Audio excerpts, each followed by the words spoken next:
बोलिए प्रेम से श्री सद्गुरु महाराज की जय।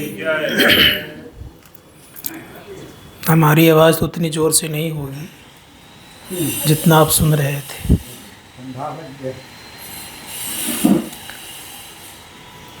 बोलिए प्रेम से श्री सद्गुरु महाराज की जय।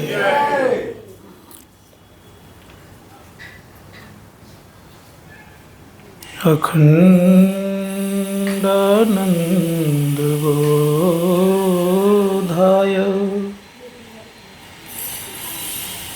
शिष्य संतापहारिणी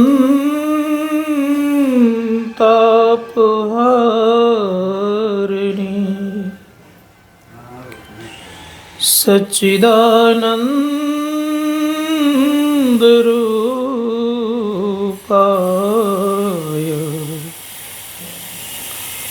तस्मै श्री गुरुवे नमः।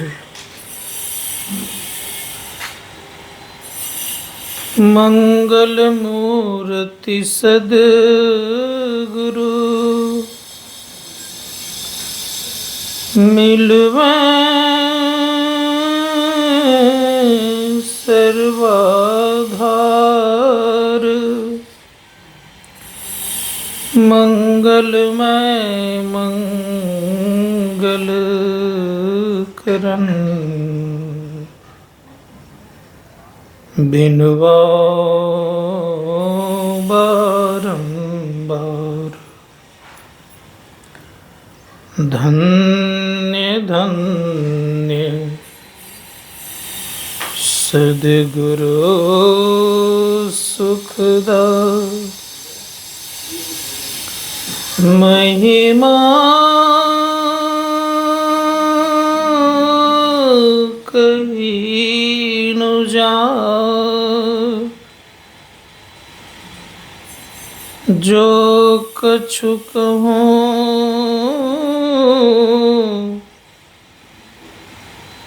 तुम्हारी कृपा मोते कछु न बसाए।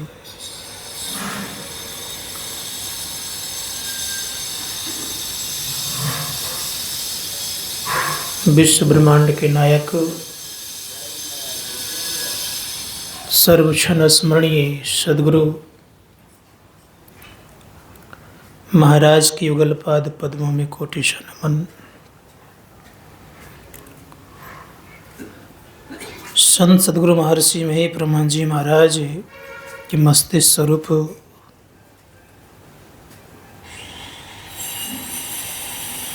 महर्षि संशय ब्रह्मा जी महाराज के युगलपाद पद्मों में कोटिश नमन।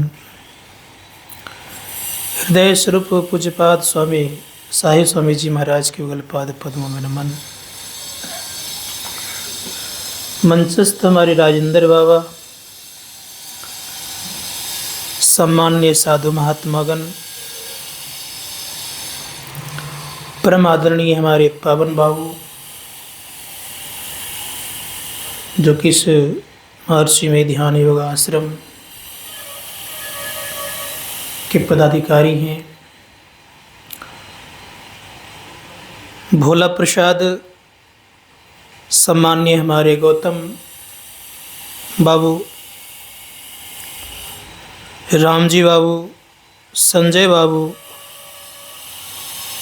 संतोष बाबू और संजय बाबू, समस्त पदाधिकारीगण, समवेत समादरणीय सज्जन बिंद, आदरणीय माताओं तथा भक्तिमती बहनों, आज का दिन पूर्णिमा है और पूर्णिमा के उपलक्ष्य पर हम लोग सत्संग करते हैं। थोड़ा सा आवाज बढ़ाएंगे कोई?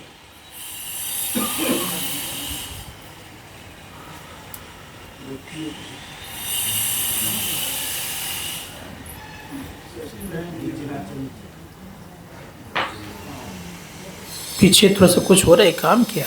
पत्थर कटाई? अगर थोड़ा सा कम हो तो बड़ा अच्छा होता।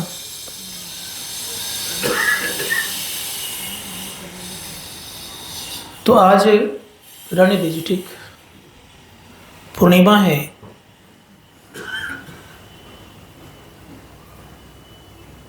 और हम लोग अच्छी तरह जानते हैं कि पूर्णिमा को पूर्ण चंद्र कहा जाता है।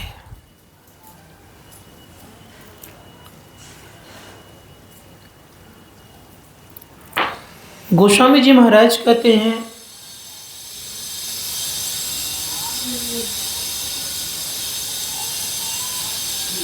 कि इस संसार में पूर्ण केवल परमात्मा है। परमात्मा को जो प्राप्त करते हो वे पूर्ण हो जाते हैं। और जब तक परमात्मा की हम भक्ति नहीं करेंगे तब तक पूर्ण नहीं हो सकते।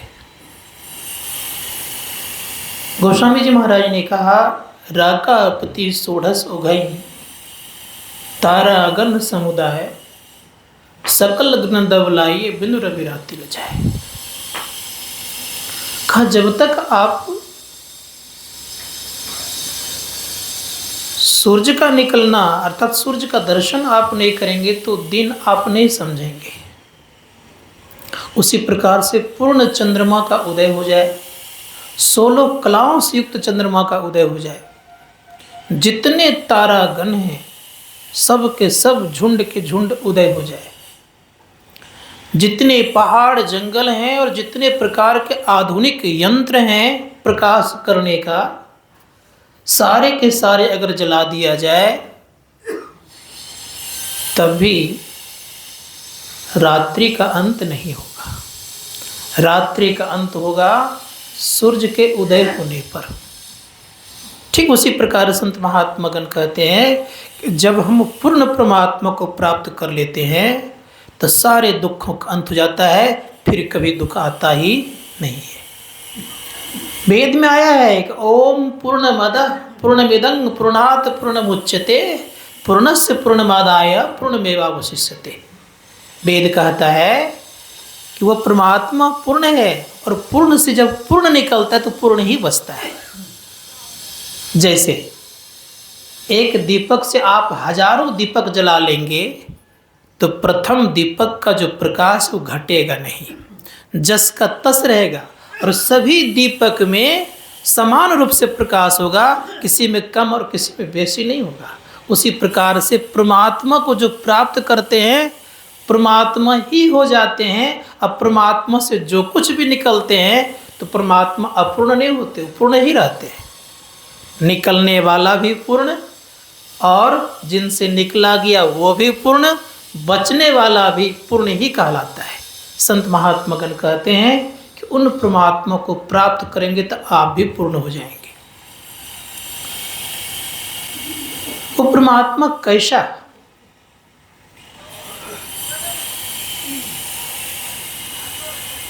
वेद भगवान कहते हैं ओम स्वयत उर्गाश्य ज्योतिम वृथा कडिंतम मिमितेन गावा परिणसम कृणते तिग्म श्रृंगो हरे दर्शनक्त मृजा। वेद भगवान उपदेश करते कि हे मनुष्यो, हाथ पैर गुदालिंग रचना, कान त्वचा आँखें नाक और मन बुद्धि आदि इंद्रियों के द्वारा ईश्वर को प्रत्यक्ष करने की चेष्टा करना एक प्रकार का झूठी खेल करना है। इनसे वो नहीं जाना जा सकता। क्यों नहीं जाना जा सकता? क्योंकि वह परमात्मा इंद्रियातीत है। इंद्रियातीत होने के कारण वो इंद्रियों के ज्ञान में आने योग्य नहीं है। जैसे जितनी भी इंद्रियां हमारी है सारी इंद्रियां उन परमात्मा के लिए मोटी मोटी है, अर्थात मोटे मोटे यंत्र हैं। उदाहरण रूप में आपके हाथ में घड़ी होगी और एक दीवार में टंगी हुई घड़ी रहती है, उसको दीवार घड़ी बोलते हैं। दोनों के यंत्र लगभग बराबर ही है, सम ही है, लेकिन क्या आप दीवार घड़ी के यंत्र के द्वारा, औजार के द्वारा क्या हाथ की घड़ी को आप खोल सकते हैं? उत्तर आप देंगे नहीं। क्या हाथ की घड़ी के औजार के द्वारा, यंत्र के द्वारा दीवार की घड़ी खोल सकते हैं? उत्तर आएगा नहीं। कारण यह कि यह महीन है और वह मोटा है। जितनी भी हमारी इंद्रियां हैं, सारी इंद्रियां मोटे मोटे हैं, और मोटे मोटे होने के नाते अवश्य हम लोग इस बात को जाने कि परमात्मा इस मोटे यंत्रों से पकड़ने में आने योग्य नहीं है। मन में एक प्रश्न होगा कि किससे पकड़ा जाएगा? तो जिस प्रकार से आंख रूप देखती है, आंख का विषय है रूप देखना, कान का विषय है शब्द, नाक का विषय है गंध, जीवा का विषय है रसास्वादन, और त्वचा का विषय है स्पर्श, उसी प्रकार से याद रखिएगा चेतन आत्मा का विषय है परमात्मा। संत महात्मागण कहते परमात्मा को जानने के लिए केवल चेतन आत्मा सक्षम है। इसीलिए कोशिश करना चाहिए कि उस परमात्मा के संबंध में क्या कर सकते हैं? कोई कुछ नहीं कर सकते।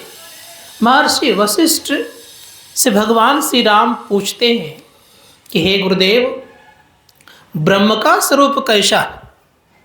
महर्षि वशिष्ठ चुप हो गए। जो भी बातचीत कर रहे थे, बातचीत कर्म में चुप हो गए। भगवान राम फिर कहते हैं कि गुरुदेव, मैंने जिज्ञासा की कि ब्रह्म का स्वरूप कैसा? महर्षि वशिष्ठ कुछ नहीं बोल रहे हैं। तीसरे बार कहते हैं गुरुदेव, क्या हमसे नाराज तो नहीं हो गए? क्या मैंने आपसे अनुचित प्रश्न कर दिया? भगवान श्री राम को उत्तर देते हैं महर्षि वशिष्ठ, कहते हैं हे राम, जब से आप प्रश्न कर रहे हो तब से मैं उत्तर दे रहा हूं। कहा गुरुदेव, आप कह रहे हैं उत्तर दे रहा हूं, आप तो चुप बैठे हुए हैं। महर्षि वशिष्ठ कहते हैं कि राम, ब्रह्म वाणी का विषय नहीं है, वह वचन का विषय नहीं है। इन वाणियों के द्वारा परमात्मा को व्यक्त करना संभव नहीं है, क्योंकि कहने में भी परमात्मा नहीं है और सुनने में भी परमात्मा नहीं है। कहन सुनन से जो परे है, उस परमात्मा के संबंध में कौन बोल सकता है? इसलिए संत कबीर साहब ने कहा, जस कथिए तस होत नहीं, जस है तैसा सोय, कहत सुनत सुख उपजै और परमारथ हुए। जैसा हम परमात्मा के संबंध में कहते हैं वैसा परमात्मा है नहीं, लेकिन कहने सुनने में क्या होता है? तो परमार्थ बनता है। अगर कहते हैं परमात्मा के विषय में कुछ भी तो परमार्थ बनता है, सुनाते हैं तो कुछ भी सुनाते हैं परमात्मा के विषय में तो परमार्थ बनता है, सुनते हैं तो परमार्थ बनता है। लेकिन अगर हम आप घर गृहस्थियों की बात को सुनाएं, क्या परमार्थ बनेगा? उत्तर आएगा नहीं। क्या हम घर गृहस्थियों के बातों के अलावा नौकरी व्यापार की बात करेंगे, क्या परमार्थ बनेगा? उत्तर आएगा नहीं। क्या हम किसी की निंदा और शिकायत करेंगे, क्या परमार्थ बनेगा? तो धर्मशास्त्रकार कहते नहीं। केवल परमात्मा के बातों को अगर आप किसी को सुनाते हैं तो परमार्थ बनता है। संत महात्मा गण कहते हैं कि उन परमात्मा को जानिए, वो परमात्मा कैसा का सबसे बड़ा है, उनसे बड़ा संसार में और कोई नहीं है। इसलिए संत कबीर साहब कहते हैं, बड़ा ते बड़ा छोटते छोटा, मैं ही ते सब लेखा, सबके मध्य निरंतर साई, दृष्टि दृष्टि सो देखा, चाम चश्म सो नजर न आवे, खोजू रूह की नैना, चुन चगुद बजुद न मानो, ते सुभा नमूना ऐना, जैसे ऐना सब दर्शावे, जो कुछ बेस बनावे, जो अनुमान करे साहब का, सो साहब का दिल पेखा। खा वो अनुमान से भी परे है वो ज्ञान। इसीलिए शास्त्रकार कहते हैं कि उन परमात्मा को जानना चाहिए। परमात्मा को जानने के लिए हम लोग रोज गाते हैं। महर्षि में ब्रह्मन जी महाराज ने अपने प्रवचन में कहीं कहने कृपा की, उन्होंने कहा कि ये जो हम लोग स्तुति गाते हैं, सब क्षेत्र क्षर अपरा परापर और वो अक्षर पार में, ये इतना सुंदर स्तुति है, इसका वर्णन करना बहुत मुश्किल है। लेकिन इसी स्तुति को दिल्ली के एक दरिया साहब के मंदिर में ये गाए जा रहे थे, एक महात्मा संत मत के। तो वहां पर प्रत्येक दिन हाई कोर्ट सुप्रीम कोर्ट के जज आकर के टहलते थे। तो जब इस स्तुति को उन्होंने सुना तो कुछ देर खड़े होकर के सुनने लग गए। सुनने जब लग गए तो उनको अच्छा लगा, तो महात्मा जी के पास वो गए। महात्मा जी के पास एक पदावली नाम की पुस्तिका है, वो उनको थमाए। उन्होंने पूरी स्तुति को ठीक से पढ़ा। अब पढ़ने के बाद दूसरे तीसरे दिन आके कहते हैं कि इतना अव्वल दर्जे का यह ईश्वर की स्तुति है कि आइंदा ऐसी स्तुति मैंने कभी देखा ही नहीं है। इसका क्या है मीनिंग? रोज गाते हैं, सब क्षेत्र क्षर अपरा परा पर और वो अक्षर पार में। क्षेत्र कहते खेत खलियान को, मैदान को, फील्ड को। कह रहे परम पूज्य गुरुदेव सभी क्षेत्रों के पार में। क्षेत्र कितने हैं? तो का सब क्षेत्र बहुवचन है। और बहुवचन विचार कर सकते हैं कि एक तो बहुवचन होता नहीं, दो भी नहीं होता। इसका मतलब है कि बहुत है। भगवान श्री कृष्ण कहते किनको क्षेत्र कहते? भगवान श्री कृष्ण कहते हैं बड़े प्रेम से कि क्षेत्र में 31 तत्व पाए जाते हैं। उदाहरण रूप में आप देख लीजिए, जैसे 5 कर्म इंद्रियां और 5 ज्ञान इंद्रियां, 10। 5 महाभूत मिट्टी जल अग्नि वायु आकाश, इसके 5 सूक्ष्म विषय रूप रस गंध स्पर्श और शब्द। अंतःकरण की 4 अंतःकरण की जो स्थिति है, सुख दुख इच्छा द्वेष 24, मन बुद्धि प्रकृति अहंकार 28, संघात चेतना और धृति 31 तत्वों के समुदाय को क्षेत्र कहते हैं। भगवान श्री कृष्ण कहते हैं कि 31 तत्वों के समुदाय को क्षेत्र कहते हैं, लेकिन तुम क्षेत्र नहीं हो, क्षेत्रज्ञ हो। और 31 तत्व के समुदाय के क्षेत्र को कहां तक लिया गया, इसको भी जानना चाहिए। शास्त्रकार ने कहा कि 31 तत्व के समुदाय के क्षेत्र को महाकारण मंडल तक लिया गया, क्योंकि ये जड़ है और चेतन क्या है? क्षेत्रज्ञ है। तो संत महात्मा गण कहते हैं कि स्थूल सूक्ष्म कारण और महाकारण ये 31 तत्व के अंतर्गत आता है चारों। और आप जो हैं चेतन अकेले हैं। संत महात्मा गण कतर गुरु महाराज कह रहे हैं कि ये भी क्षेत्र है, लेकिन अंतर क्या है? का अंतर यह है कि वह सूक्ष्म अर्थात सूक्ष्माति सूक्ष्म है, अर्थात आप हैं। उस क्षेत्र को क्या कहते हैं? जिसको हम चेतन कहते हैं, वो भी एक क्षेत्र है, शरीर है। लेकिन कौन शरीर है?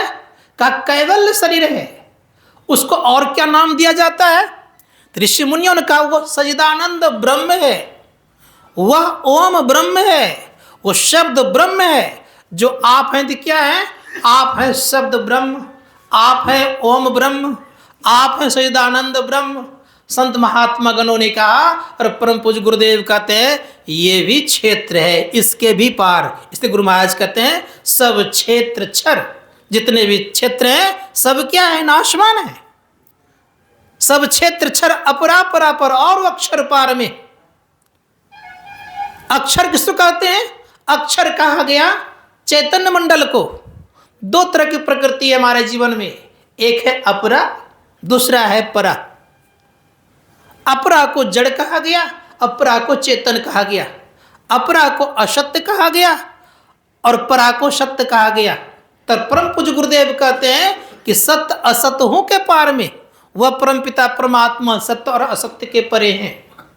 वो निर्गुण सगुण के पार में है। संत महात्मा गण ये भी कहते हैं कि ना वो निर्गुण है ना सगुण है, उनके पार में है।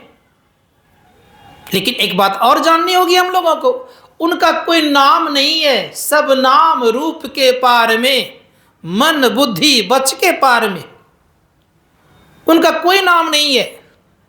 आप कहेंगे उनका नाम नहीं, इतने नाम जो लोग लेते हैं ये सारे नाम वर्णात्मक हैं, वर्ण से बना हुआ है, अक्षरों से बना हुआ है।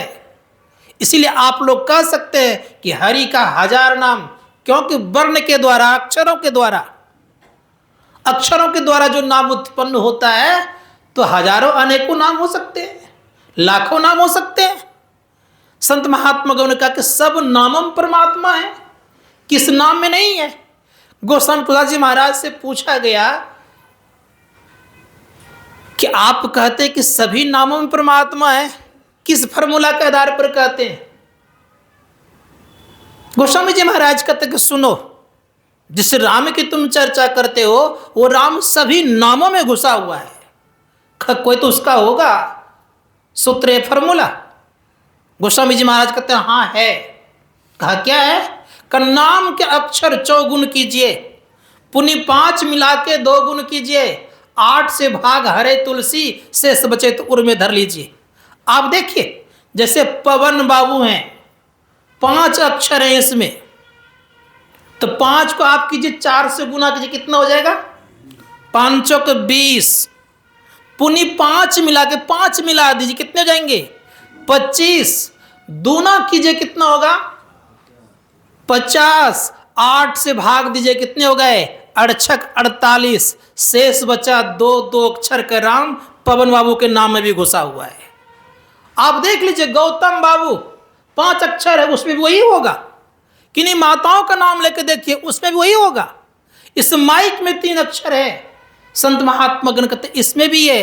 3 चौक 12, 5 मिलाइएगा 17, दूना कीजिएगा 34 होगा, 8 से भाग दीजिएगा 8 चौक 32, शेष बचता है 2, और 2 अक्षर का राम इस माइक में भी घुसा हुआ है।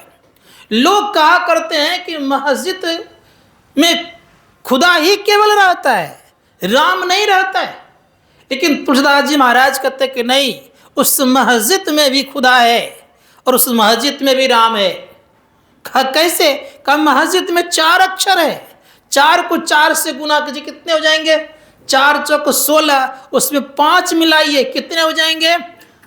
21, दूना कीजिएगा 42 होगा, 8 से भाग दीजिएगा 8 पंचे 40, शेष बचेगा 2 अक्षर का नाम अर्थात राम, वो मस्जिद में घुसा हुआ है। लोग कहते गिरजा घर में केवल प्रभु ईसा मसीह ही रहते हैं, वो स्वर्गस्थ पिता के पुत्र ही केवल रहते हैं। लेकिन याद रखिएगा, ऐसी बात नहीं है। गिरजा घर 5 अक्षर है, 5 चौक 20, 5 मिला दीजिए 25, दूना कीजिएगा 50, 8 से भाग दीजिएगा 48, शेष बचता है 2 अक्षर का नाम राम है। वो राम गिरजा घर में प्रवेश किया हुआ है। संत महात्मा गण कहते कोई ऐसा स्थान नहीं जिस स्थान में परमात्मा ने रहते। इसलिए मैं कहना चाहूंगा कि समस्त जगह है, वो तिल भर भी खाली नहीं है। बाइबल कहता है कि गॉड इज एवरीवेयर, वो हर जगह है और हर शरीर में है, लेकिन एक है, ये गॉड इज वन, वो एक ही है। इसलिए उस एक ईश्वर को जानने के लिए क्या करना पड़ेगा? तो संत महात्मा गण ने कहा उनके लिए आपको भक्ति करनी पड़ेगी। तो आज ईश्वर स्वरूप को मैं लेकर के चल रहा हूं, अपराह्न को मैं भक्ति की पूर्णता करूंगा। तो संत महात्मा गण कहते हैं कि वह ईश्वर परमात्मा कहाँ और कहाँ नहीं, कहाँ से कहाँ प्रभु नहीं, वो परमात्मा कहाँ और कहाँ नहीं है, का कोई भी स्थान नहीं जहाँ की परमात्मा नहीं है। मैं अपने जीवन काल की एक छोटी सी घटना सुनाता हूँ। मैं महर्षि श्री परमहंस जी महाराज के पास में रहा हूँ बहुत पहले। उस समय 1991 में मैं उनके साथ में रहा, 90 में भी कुछ दिन साथ रहा, और उसके बाद जब थोड़ी सी इधर उधर कुछ न कुछ बातें होने लग गई तो थोड़े दिन के लिए मैं बाहर चला गया था। फिर मैं 5 ईस्वी से फिर मैं 7 तक रहा, लेकिन अंतरंग रूप से नहीं, दूर दूर से रह करके उनकी सेवा में करते रहा। तो कहने का अभिप्राय मेरा ये था कि जब मैं छोटे अवस्था में था तो बातचीत के क्रम में बात होती थी। एक दिन मुझे कहते हैं कि एक बात बता कि परमात्मा कहाँ नहीं है। के लिए आप लोग कहते हैं कि परमात्मा सब जगह है, तो मैं जानता हूँ कि सब जगह परमात्मा है। तो फिर मुझे पूज्य भगीरथ बाबा कहते हैं कि अच्छा एक बात बताओ, क्या परमात्मा पखाना की टंकी में है? मैंने कहा जब सब जगह है तो उसमें भी होगा, इसमें क्यों नहीं होगा? इतना करने के बाद दोबारा प्रश्न करते हैं क्या परमात्मा मुर्दा के शरीर में है? तो आप लोग क्या कहेंगे? मुर्दा के शरीर में भी है, लेकिन अब मुर्दा के शरीर में तो कैसे है, क्या कह सकते हैं आप?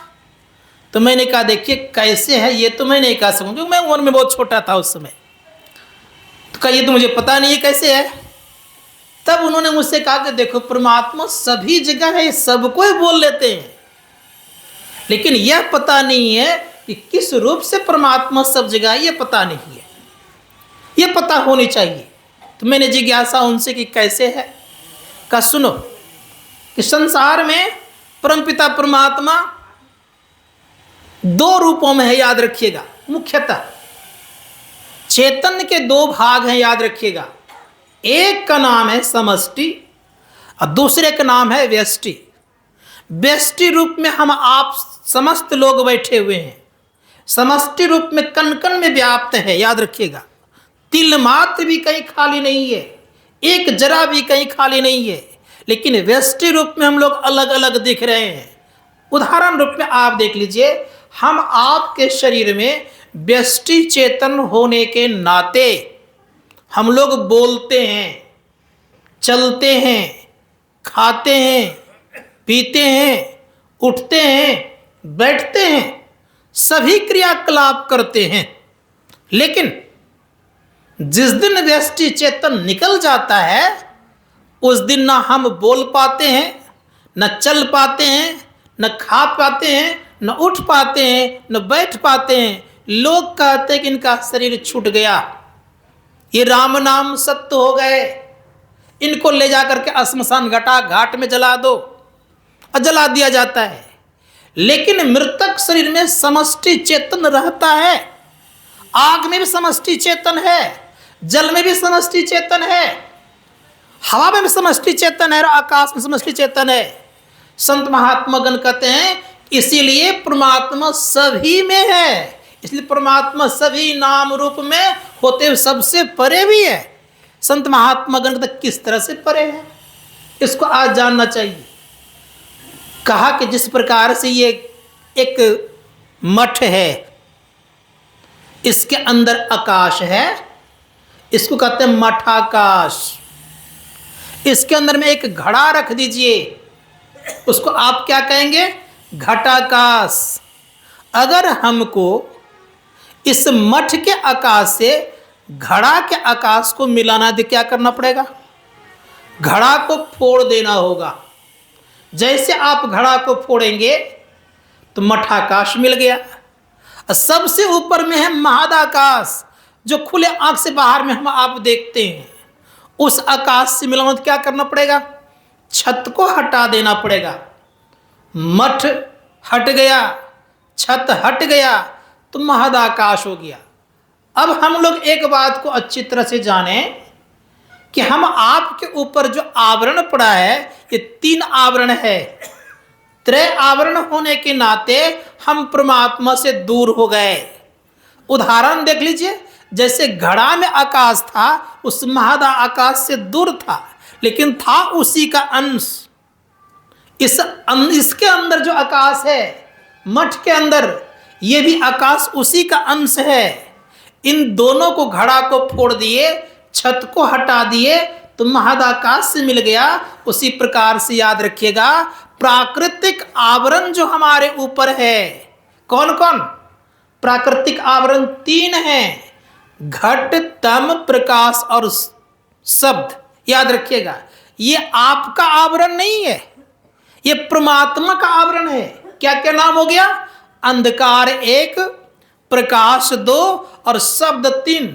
ये त्रय आवरण प्राकृतिक आवरण है, और प्राकृतिक आवरण होने के नाते हम जीव कहला गए।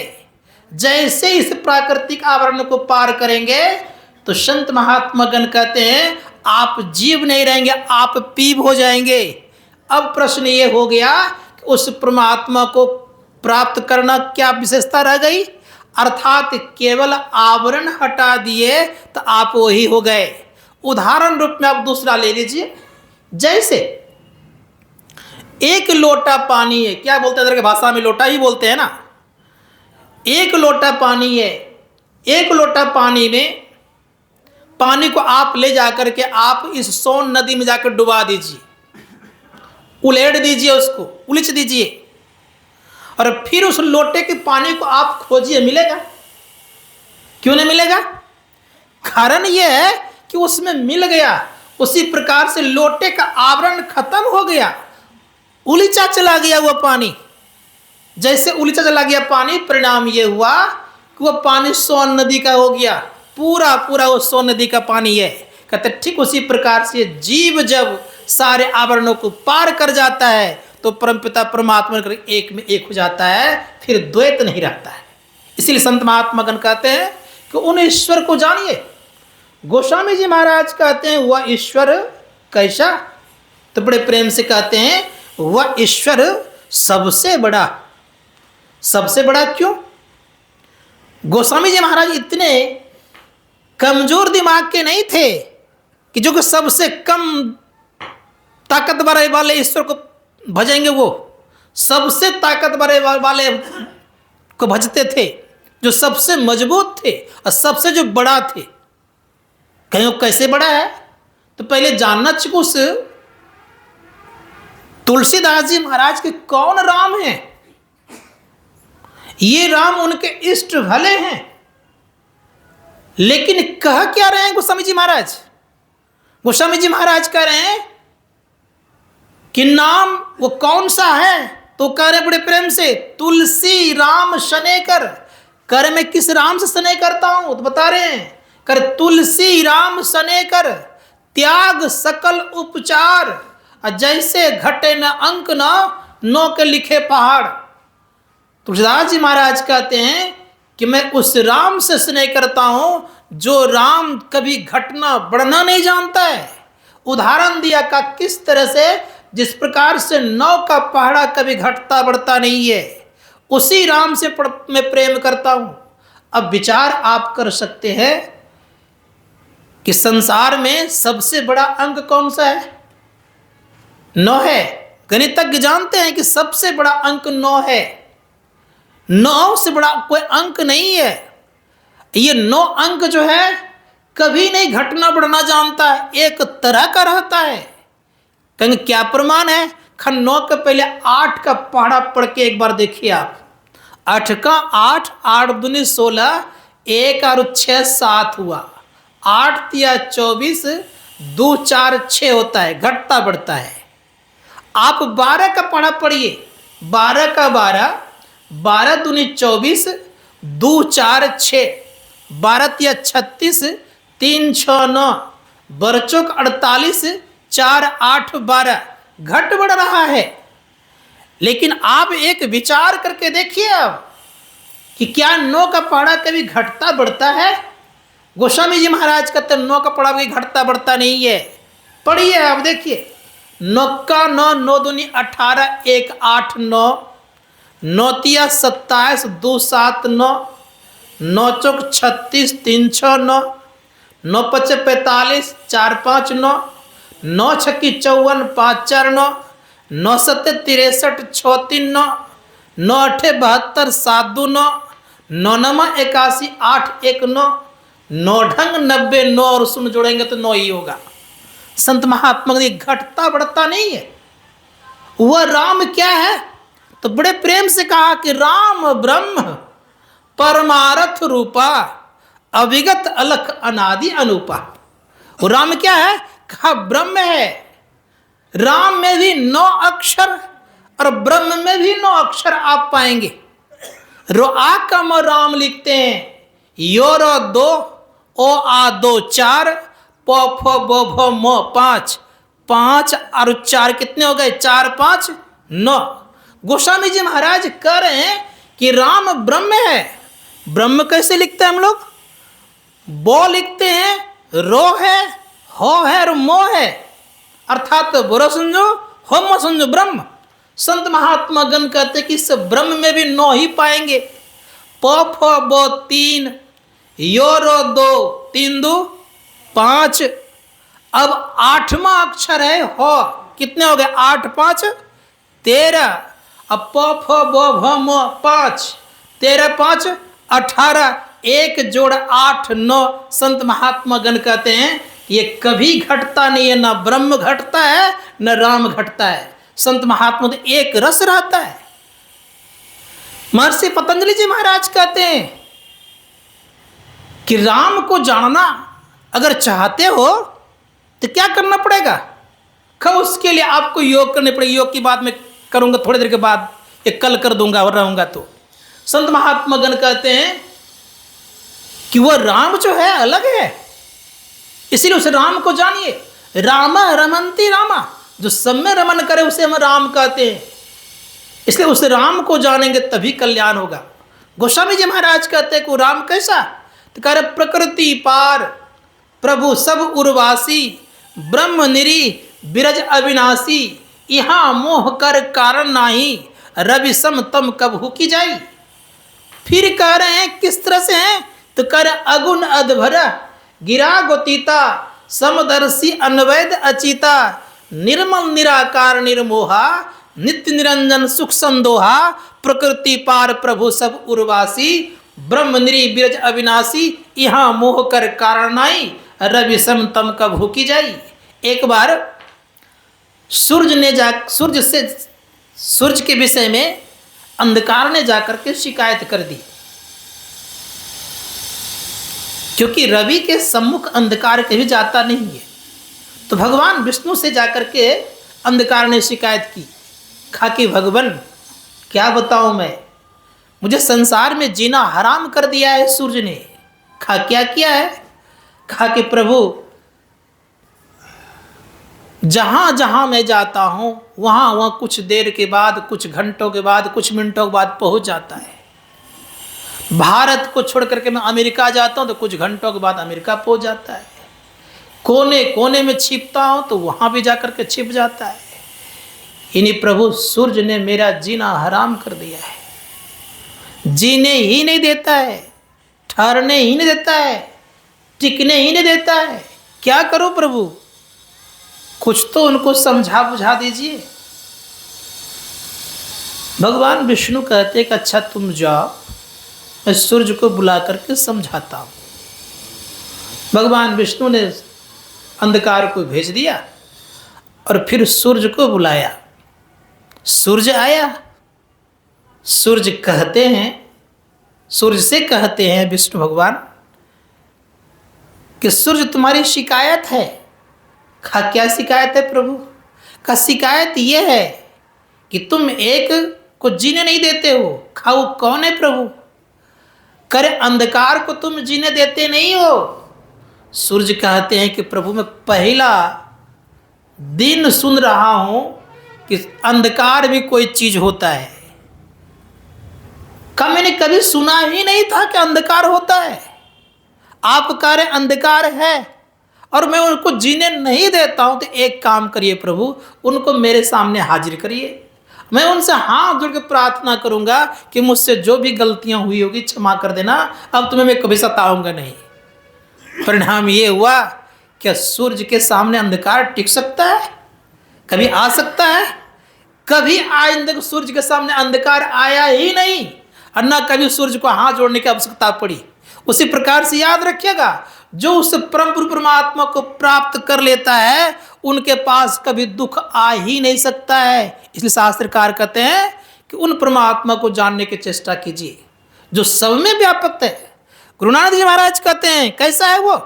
कहते अलख अपार अगम अगोचरी, ना तिसु काल न कर्मा। वो काल के अंतर्गत नहीं है, ना कोई कर्म के अंतर्गत है। हम लोग काल के अधीन हैं, हम लोग काल कल्पित होते हैं, लेकिन परमात्मा काल के अधीन हैं क्योंकि वो काल से परे होते हैं। ना तिसु काल न कर्मा, जाति अजाति अजनऊ, ना तिसु भाव न भरमा। न वो किसी जाति में आते हैं, ना वो उनका जन्म होता है, ना उनकी मृत्यु होती है। संत महात्मा गण का तो किसी में नहीं है वो। जाति अजाति अजनऊ, ना तिसु भाव न भरमा, साचे सचियार बिटो कुर्बानो। रूप नहीं रेख न वर्णो न निशानु, और रूप रेखा के अंतर्गत नहीं आते हैं, नातिषु मात पिता सुत बांधव, नातिषु कामन नारी, अकुल निरंजन अपरंपरु, सगली ज्योति तुम्हारी। कहा वो परमात्मा कि सब जगह वो ज्योति विद्यमान है, ना उनको कोई नारी है, न उनको कोई पुत्र है, न कोई माता पिता है, न कोई भाई बंधु है। जो परमात्मा का कोई नहीं है, उन परमात्मा को लोग आजकल क्या करते हैं, तो माता पिता बना देते हैं। आश्चर्य वाली बात है। संतों ने कहा उस परमात्मा को ना कोई रूप है, न रेख है, न और कुछ है। उपनिषद कार्य कहते हैं कि वह गंध से भी परे है, रूप से भी परे है, स्पर्श से भी परे है। वो किसी के अंतर्गत में आने वाला नहीं है। लेकिन जितने भी रूप होते हैं, क्या होता है, ये सारे रूप माया के हुआ करते हैं।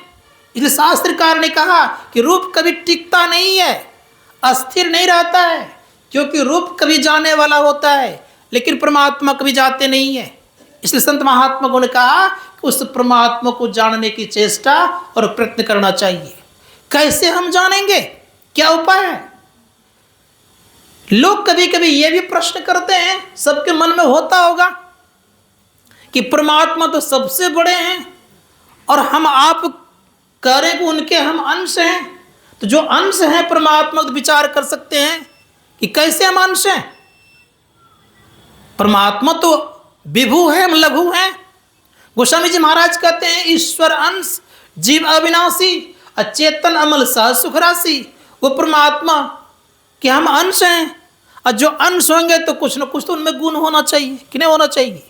हम लोग रोज दुख से दुखी रहते हैं, रोज कुछ न कुछ माथे में टेंशन रहता ही है, रोज कुछ न कुछ परेशानियां होती ही है। लेकिन परमात्मा को तो कोई परेशानियां नहीं है, कोई दुख नहीं है, कोई दिक्कत नहीं है। हम लोग क्यों हैं? उनके अंश हैं। जैसे उदाहरण देता हूँ कि हर एक पिता के पुत्र अंश होते हैं, तो पुत्र में कुछ तो गुण होता ही है, लेकिन कुछ गुण होता है उस तरह हम लोग गुण होना चाहिए, होना चाहिए। एक दो चार गुण में गिनाता हूँ। वह परमात्मा अविनाशी है, तो आप जीव भी अविनाशी हैं। वह परमात्मा सुख दुख से परे है, तो आप जो आपके भीतर में है तो आप भी सुख दुख से परे हैं। लेकिन कैसे हैं? सदैव याद रखिएगा, एक दोस्ती हो गई है किन से? मन से। और मन से दोस्ती होने के कारण दुख सुख मन को लगता है। जीवात्मा को दुख सुख से कोई लेन देन नहीं है, क्योंकि दुख सुख का बेड़ा उठाया है मन ने। जैसे उदाहरण दे रहा हूं, आप किसी के घर गए, आपकी खातिरदारी नहीं हुई, आपके मन पर ठेस लगा और आपको दुख हो गया। आप किसी के गए, बहुत खातिरदारी आपकी हुई, आपको बड़ी खुशी हुई, आपको सुख लगा। संत महात्मा गणों ने कहा कि जो मन और इंद्रियों को सुहाता है यह सुख लगता है, और जो मन इंद्रियों को नहीं सुहाता है इसे हम दुख कहते हैं। तो मन इंद्रियों को सुहाने वाला सुख क्षणिक है, अल्प है, थोड़ा है। लेकिन याद रखिएगा कि जो मन इंद्रियों को सुहाता नहीं हो दुख है, वो भी क्षणिक है, अल्प और थोड़ा है, दोनों जाने वाला है। लेकिन वह परमपिता परमात्मा दुख सुख से परे है, क्योंकि मन आपका जड़ है तो सुख कैसा है? मन इंद्रियों का। जो जड़ है तो मन इंद्रियों का सुख भी जड़ ही मिलेगा आपको, शाश्वत तो मिलेगा नहीं। जीवात्मा शाश्वत है तो जीवात्मा को शाश्वत सुख चाहिए, तो शाश्वत सुख प्राप्त करने के लिए क्या करना पड़ेगा? ऋषि मुनिगण कहते शाश्वत सुख प्राप्त करने के लिए हमको शाश्वत में जाके मिलना होगा। जब तक शाश्वत में नहीं मिलेंगे तब तक हमारा परम कल्याण संभव नहीं है। तो शाश्वत में कैसे मिलेंगे? तो कहा मिलने की बात तो पहले बात की रही है, पहले ये हम आप लोग जानिए कि उस परमात्मा से मिलने के लिए रास्ता कितने होंगे। अभी हमारे कुछ कथाकार लोग कहते हैं कि परमात्मा के पास जाने का अनेक रास्ता है। सुनते होंगे बराबर आप लोग। यद्यपि परमात्मा के पास जाने का रास्ता एक है। मैं एक बार नेपाल के तराई में सत्संग करने के लिए गया था। जब वहां मैं सत्संग करने के लिए गया तो काफी भीड़ थी। वहाँ एक प्रकार का बहुत सारे संप्रदाय का सम्मेलन हो रहा था। उस सम्मेलन में बड़े बड़े महात्मागण बोल रहे थे। उसमें हमारी बहुत उम्र कम छोटी थी, आज की बात नहीं है, 2000 ईस्वी के पहले की बात है लगभग। तो मैं जब वहाँ गया हुआ था तो सब महात्मा बोल रहे थे कि परमात्मा के पास जाने का अनेक रास्ता है।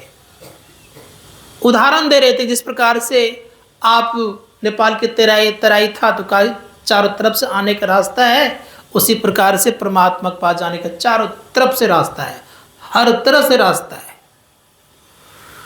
मेरी बारी आई 9 बजे रात में। मुझे समय मात्र में छोटा जान करके 15 मिनट दिया था, छोटा सा समय।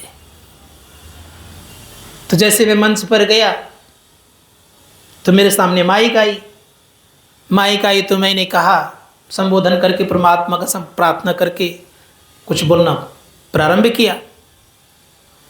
तो मैंने कहा कि अभी आप लोग पूर्व वक्ताओं के मुखारविंद से सुन रहे थे कि परमात्मा के पास जाने का अनेक रास्ता है।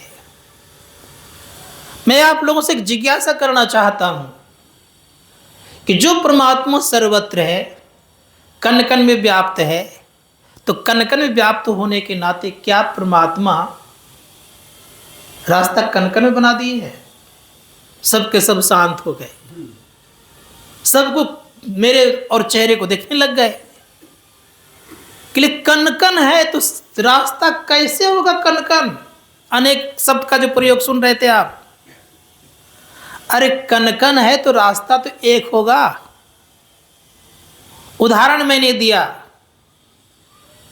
कण कण का मतलब नहीं समझते हैं, अन्यथा अनंत का अर्थ नहीं समझते। अनंत एक होता है और परमात्मा तक जाने का रास्ता भी एक होता है। कहा कैसे? तो मैंने उनको समझाया बड़े प्रेम से। कहा जिस प्रकार से सदैव याद रखिएगा कि जो कण कण में होते हैं उनके पाने के लिए रास्ता एक होते हैं। और वो कहाँ होता है? तो कहा मैंने कि जिस प्रकार से हम लोग जानते हैं कि सरस्वती की धारा अंत सलीला हो गई है, उसी प्रकार से परमात्मा ने अपने पास जाने का रास्ता सबके भीतर में घुसा के रखा है, बाहर में कहीं नहीं। जैसे इस शब्द को मैंने कहा तो फिर उन्होंने कहा, जब मैं मंच पर से उतरा तो आधा घंटा मेरा और समय बढ़ाया, तो पौने घंटा हो गया। पौने घंटा केवल ईश्वर स्वरूप जब बोलते रहे, तो उसके बाद जब मैं अपने निवास में गया तो 8-10 महात्मा आकर के मुझे घेर लिए। कहा महाराज जी, मैं तो सोचता था कि ईश्वर को प्राप्त करने का अनेक रास्ता है, तो आप तो एक करें। इसलिए सुनिए, ईश्वर तक जाने का रास्ता अनेक नहीं होता है। ये जो हम लोग प्रतिमा देखते हैं भिन्न भिन्न, माँ दुर्गा का, काली का, शिव का, गणेश का, राम का, ये प्रतिमा है खड़ा होने के लिए। जैसे किसी बच्चे को खड़ा करने के लिए कोई प्लास्टिक की गाड़ी अपने सामर्थ्य के अनुसार, कोई प्लास्टिक की गाड़ी, कोई इलेक्ट्रॉनिक गाड़ी खड़ा कर देते हैं सामने में बच्चे को चलाने के लिए, छोटा बच्चा है। उसी प्रकार से याद रखिएगा, जितने भी प्रतिमा है ये मन को खड़ा करने के लिए है, अध्यात्म से जोड़ने के लिए है। क्या वो बच्चा सब दिन प्लास्टिक की गाड़ी चलाते रहेंगे? क्या हम लोगों ने पूर्व में लकड़ी की गाड़ी चलाई है खड़े होने के लिए? याद होगी किसी किसी को? क्या सब दिन वही गाड़ी चलाते रहेंगे? तो आपका उत्तर आएगा कि नहीं, वो गाड़ी सब दिन नहीं चला सकते। कहते ठीक उसी प्रकार से याद रखिएगा, मन को खड़ा करने के लिए, अध्यात्म से जोड़ने के लिए ये नाना प्रकार का प्रतिमा है, लेकिन रास्ता एक है। अब प्रश्न है कि वो रास्ता कहाँ से है? फिजिक्स पढ़ने वाले जानते होंगे, जो भौतिक शास्त्र का विद्वान है वो जानते हैं कि जब दो चीज़ों को हम जोड़ते हैं तो स्पेस रहता है, खाली जगह रहती है।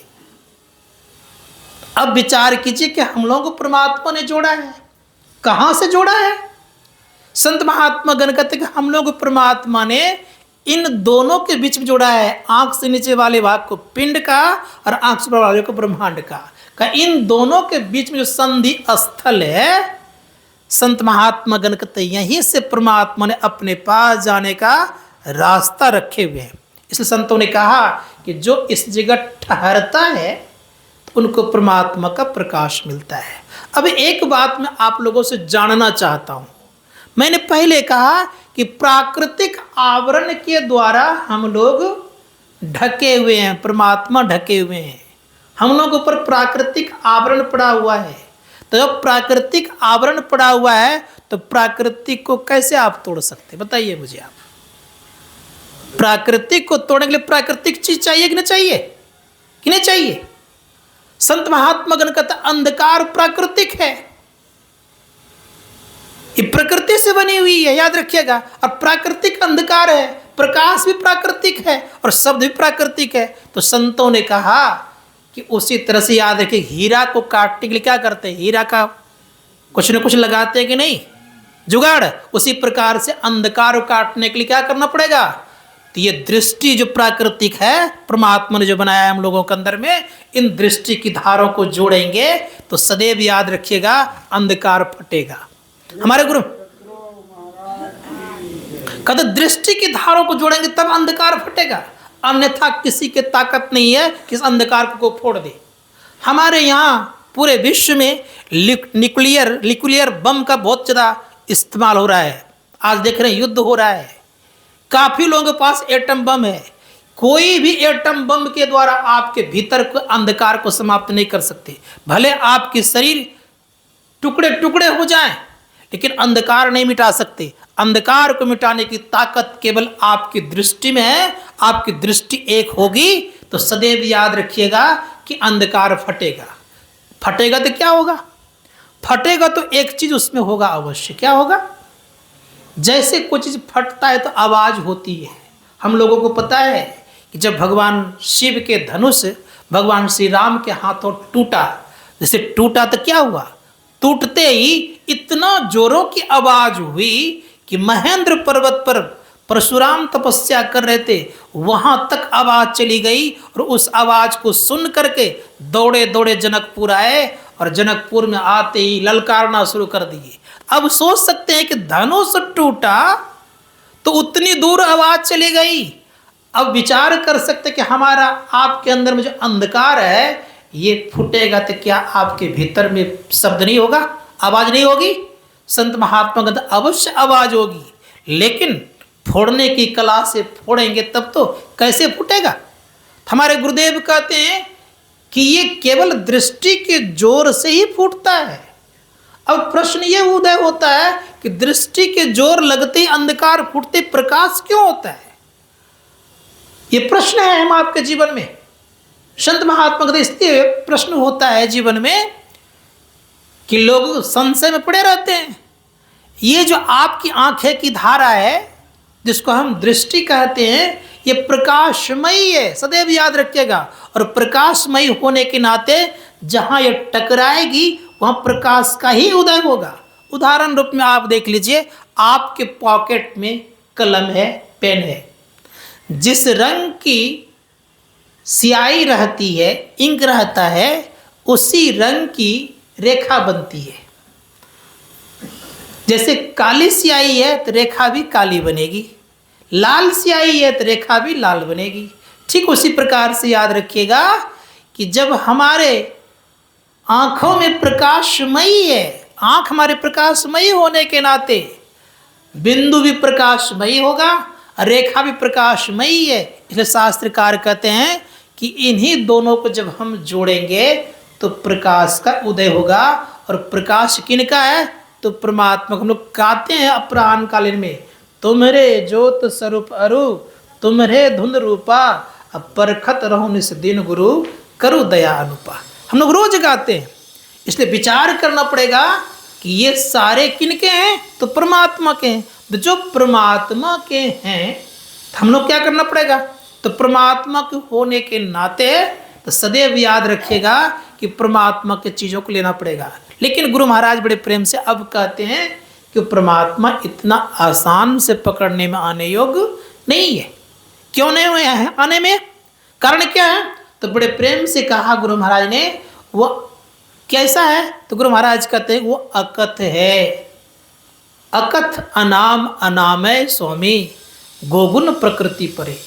वो अकथ है, अनामय है, गोगुण प्रकृति के परे है। एक महात्मा के मन में आ गया, उन्होंने कहा कि प्रभु आप तो कहते हैं बड़े प्रेम से अपने गुरुदेव से कह रहे हैं कि गुरुदेव आप तो बराबर कहते हैं कि वो ईश्वर सब जगह है और उनके हम अंश हैं, तो अंश होने के नाते क्या उपाय है। तो बड़े प्रेम से गुरुदेव ने सोचा कि समझाना बड़ा मुश्किल है, तो संत महात्मा कोई न कोई एक उदाहरण ढूंढ लेते हैं। कहा देखो जी, अभी मेरी इच्छा नहीं है बात करने की, पहले मुझे प्यास लगी है, पहले पानी पिलाओ। तो गंगा किनारे में कुटिया बनाए हुए थे। अब गंगा किनारे में कुटिया बनाए तो क्या करते, गंगा किनारे में कुटिया बनाए हुए थे तो गया वो, कहा पहले जल ले आओ। तो जल लाने के लिए जब गए वो, तो कमंडल उठाया, गंगा जी का धारा से एक कमंडल जल उठा करके ले आया।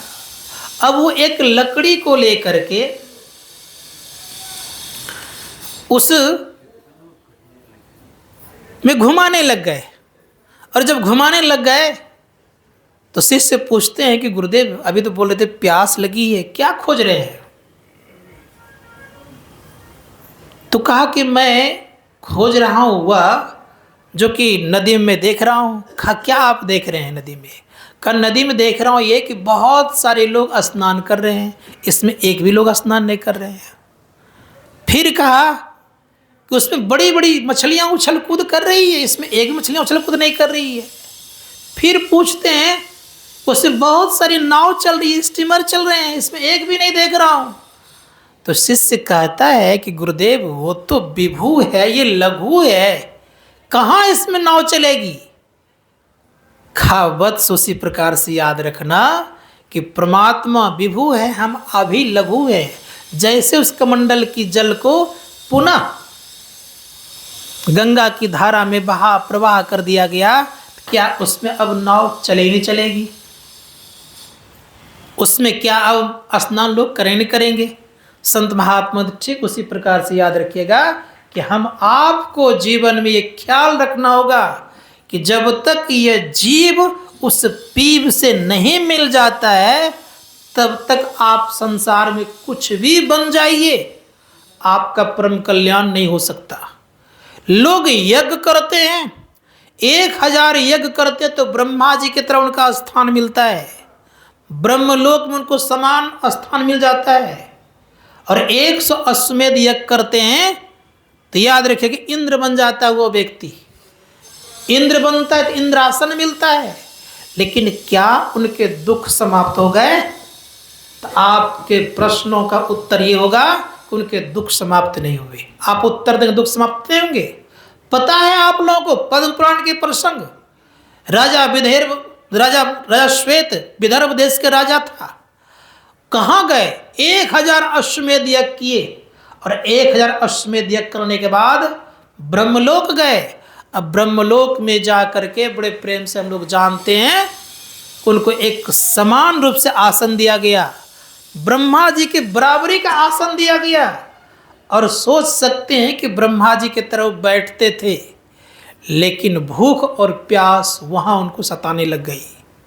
ब्रह्मा जी से जिज्ञासा की कि मुझे भूख और प्यास लग रही है, मैं क्या करूं।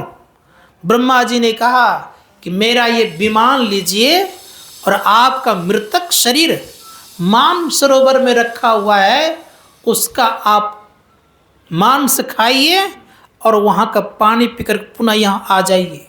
ये प्रत्येक दिन बहुत दिनों तक ये कार्यक्रम चलते रहा, पानी खाना मांस खाना, पानी पीना मांस खाना, अब पुनः ब्रह्मलोक आना। एक दिन पूछते हैं राजा श्वेत ये क्रम कब तक चलते रहेगा।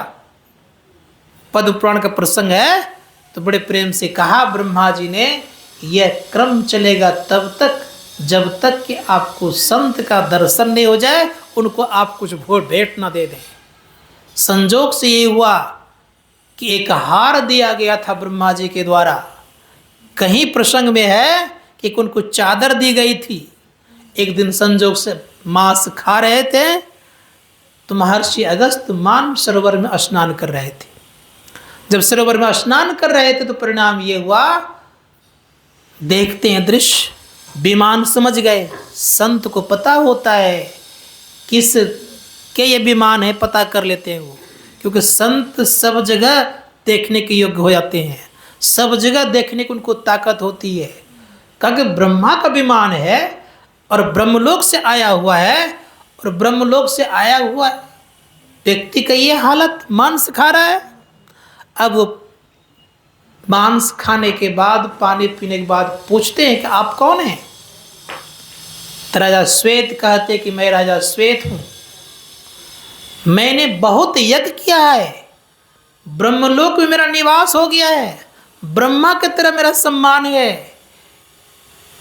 तो महर्षि अगस्त्य पूछते हैं कि ब्रह्मा की तरह आपका स्वागत होता है, आसन है, आदर है, फिर भी ये मांस खा रहे हैं, ब्रह्मलोक में तो भूख नहीं लगती है। तो उन्होंने कहा कि मेरे द्वारा थोड़ी गलती हुई है कि मैंने किसी महापुरुषों को ना ठीक से भोजन कराया, ना ही मैंने कभी किसी को दान दिया, इसका परिणाम ये हुआ। जैसे इस शब्द को कहा तो राजा श्वेत, ध्यान दीजिएगा, राजा श्वेत पूछते कि आप कौन हैं? कहा मैं महर्षि अगस्त्य हूँ। चरणों में वो हार को दिए और आशीर्वाद लिए, तब मांस खाना और पानी पीना छूटा। मैं इस प्रसंग को इसलिए सुनाया कि ब्रह्मलोक में है, फिर भी उनका कल्याण नहीं हुआ। क्यों कल्याण नहीं हुआ? कि जब तक अपना ज्ञान नहीं होगा तब तक कल्याण संभव नहीं है। हम लोग को ये भी पता है कि जितने भी लोक लोकांतर है, सारे लोक लोकांतर में क्या है? तो परम पूज्य गुरुदेव कहते हैं, सातों स्वर्ग केर निवासी, दिव्य देव अमित बिलासी, कोई न स्थिर सब ही बटोई, शांति स्वरूप एक स्थिर होई, शांति स्वरूप सर्वेश्वर जानो, शब्दातीत कई संत बखानो। संत महात्मा गण कहते हैं केवल परमात्मा ही स्थिर है, बाकी सब के सब चलायमान है। उदाहरण रूप में आपको एक छोटी सी बात सुनाओ मैं। मधु कैटव का नाम सुने होंगे आप लोगों ने। मधु कैटव बड़े विकराल शक्तिशाली वाले थे, बहुत ताकत थी इनको। ब्रह्मलोक गया तो ब्रह्मा जी को परास्त करके, अर्थात ब्रह्मा जी को डरा करके भगा दिए। ब्रह्मा जी भाग कर गए भगवान विष्णु के पास, कहे विश्वेश्वर मेरी अब जिंदगी बचेगी नहीं, मधु कैटव मेरा पीछा करते करते यहाँ तक आ रहा है। ब्रह्मा जी भाग गए वहाँ से। जब भाग करके यहाँ आ गए तो बड़े प्रेम से ब्रह्मा जी से भगवान विष्णु कहते हैं कि आप यहीं कहीं छिप जाइए। छिप गए। जब मधु कैटव दोनों वहां पहुंच गए तो कहते हैं कि मुझसे युद्ध करो। और युद्ध करने के क्रम में एक बार भगवान विष्णु भी घबरा गए कि अब मैं क्या करूं। अंत में कहते कि तुम कुछ वर लेकर के चले जाओ, यहाँ से वरदान मांग लो। मधु कैटव कहते हैं कि वरदान मांगता नहीं देता है, मांगने का काम मैं नहीं करता, देने का काम करता है। तो भगवान विष्णु बड़े ये चालाकी से कहते हैं कि मांगने का काम अगर तुम नहीं करते तो मैं मांगता हूं, कहाँ मांगो। जैसे कहा मांगो, तो कहा कि आप मुझे ये बात बताइए कि आपकी मरने का राज क्या है। उन्हीं के बातों से कहा कि मरने का राज क्या है। कहा तुम तो मेरे ही बातों से फंसा दिया मुझे। कहा मैं मेरा मरने का एक ही उपाय है कि जब मेरे सामने कोई स्त्री रूप में आ जाए तब मेरा कुछ चलता नहीं राज। जैसे स्त्री रूप में भगवान विष्णु हो गए, अर्थात जैसे स्त्री रूप में आए तो सारा चीज़ भूल करके उनको पाने के लिए दौड़ पड़े, और दौड़ जब पड़े तो इसी क्रम में भगवान विष्णु उनको मार दिए। तो मैं कहना ये चाह रहा था कि सभी लोकों में डर भय है, लेकिन जब अपना ज्ञान हो जाएगा तो आप निर्भय हो जाएंगे। जब तक अपना ज्ञान नहीं तब तक निर्भय आप नहीं हो सकते। इसलिए संत महात्मा गण कहते हैं कि अपना ज्ञान करने के लिए आपको अपनी सेवा करनी पड़ेगी। और अपनी सेवा क्या है? शास्त्रकार कहता अपनी सेवा यह है कि अपने आप को जानना। और अपने आप को जिस दिन जानेंगे उस दिन आप ब्रह्म ज्ञानी हो जाएंगे, आप अभय हो जाएंगे। इस शास्त्रकार ने कहा कि अभय होने का एक यही उपाय है, दूसरा कोई उपाय नहीं है। इसलिए क्या करना पड़ेगा? तो बड़े प्रेम से कहा कि एक ही योग करना है जिस योग के द्वारा आप अभय हो सकते हैं। वो कौन सा? गुरु नानक देव जी महाराज कहते हैं वो योग है कौन सा? तो बड़े प्रेम से कहते हैं उन्होंने कि बाजा बाजा सिंजी बाजा निर्भव पद पाइए, अगर ये आपके जीवन में आ गया तो आप निर्भय हो सकते हैं, इसके पहले संभव नहीं है। तो मैं कहना चाह रहा था कि ईश्वर स्वरूप को जानने के लिए हम लोगों को थोड़ा सा दिमाग लगाना पड़ेगा। अब जो पाठ थोड़ा सा हुआ, पाठ में आपने ये सुना कि यन मनसा न मनुते एना हुर्मनो मतम तदे ब्रह्म तम विद्धि नदम यदिदम उपासते। जो हम लोग मन से मनन करते हैं, मन से बहुत कुछ मनन करते हैं। क्या क्या मनन करते हैं? मन से कभी कभी हम लोग भगवान को भोग लगाते हैं। किन्हीं किन्हीं को मैं देखता हूँ कि मन से भगवान के लिए स्वेटर बिनते हैं, क्योंकि जाड़े का दिन है, उनको स्वेटर पहनाना है, ये मन से करते हैं। कोई कोई घर में लड्डू गोपाल रखते हैं तो उनके लिए स्वेटर बनाते हैं, कोई टोपी बनाते हैं, कोई कंबल खरीद के लाते हैं, उनको ओढ़ाते हैं। एक भक्त थे, वो जाड़े में कई तरह कंबल खरीदते थे, उनको ठंड लगती थी तो भगवान के पास आ जाते थे, भगवान आपको ठंड लगती होगी, तो एक कंबल उनको ओढ़ाते थे, तो फिर अपना भी एक कंबल ओढ़ लेते थे। एवं प्रकार से 8-10 कंबल भगवान को ओढ़ा दिए और 8-10 कंबल अपने भी ओढ़ लिए। तो ऐसे भी ये सारा काम किसने किया? मन ने किया। आपके मन में इच्छा हो जाती कि आज मुझे लड्डू गोपाल को आज मिश्री का भोग लगाते, मिश्री लगा देते। आपके मन में इच्छा हो जाती है कि आज मुझे माखन खिलाना, तो माखन खिला देते हैं। ये मन से कर रहे हैं। तो उपनिषद कार्य कर रहे हैं कि जो मन से आप मनन करते हैं वह ब्रह्म नहीं है। मैं नहीं कह रहा हूँ वो ब्रह्म नहीं है। अब प्रश्न है कि ब्रह्म तब कौन? का जिसके द्वारा मन मनन किया जाए, जिसके द्वारा ये मन संचालित होता है, जिसके द्वारा ये जड़ चेतन संचालित होता है, वह ब्रह्म है। और उस ब्रह्म को जानने के लिए संत महात्माओं ने कहा कि आपको ब्रह्म बनना पड़ेगा, तब जान पाएंगे। कौन सा ब्रह्म बनेंगे? संत महात्मा गण कहते शब्द ब्रह्म बनेंगे तो एक दिन पर ब्रह्म को जानेंगे। और जब तक शब्द ब्रह्म आप नहीं बनेंगे तब तक ब्रह्म को आप जान नहीं सकते। इसलिए ब्रह्म को जानने के लिए ब्रह्म बनना ही पड़ेगा, तभी आप जान सकते। दूसरा कोई उपाय संसार में नहीं है। कैसे ब्रह्म बनेंगे? एक ही बात को याद रखिएगा सदैव, जब आपके पास कोई इंद्रियां नहीं रहेगी। कितनी इंद्रियां हैं? 14 इंद्रियां हैं। 14 इंद्रियां में कोई भी इंद्रियां आपके पास नहीं रही तो आप सच्चिदानंद ब्रह्म हो गए, आप शब्द ब्रह्म हो गए, आप चेतन हो गए। संत महात्मा चेतन हो गए और चेतन ही परमात्मा में जाकर के विलय होता है, सारे दुखों का अंत करता है। तो विचार करके देखिए कि यह काम करने के लिए हम लोग संसार में आए हुए हैं। इसलिए मन लगा के जब करेंगे तभी हमारा आपका कल्याण होगा। इसके लिए संत सदगुरु की आवश्यकता है और भक्ति की आवश्यकता है। भक्ति के संबंध में अपराह्न काल में कहूँगा तो मैं विशेष ना कहते, इतना ही कहूँगा कि हम लोग उस ईश्वर को जानने के लिए खुद को जानने की चेष्टा करें। खुद को जानेंगे तो परमात्मा को जान जाएंगे, खुद को नहीं जान पाएंगे तो परमात्मा को नहीं जान सकते। इसलिए संत महात्मा गण कहते हैं कि खुद को जानने के लिए एक ही उपाय है, बिंदु और नाद। इसके सहारा से, इसके जरिए से आप परमात्मा को जान करके सारे दुखों का अंत कर सकते हैं। तो घड़ी शायद 10 के तरफ ले जा रही है अपनी कांटा को, तो अपनी वाणी को यहीं पर मैं विराम देते हुए और निवेदन करता हूँ कि एक बार बुलंद आवाज में जय जयकार करें। बोलिए प्रेम से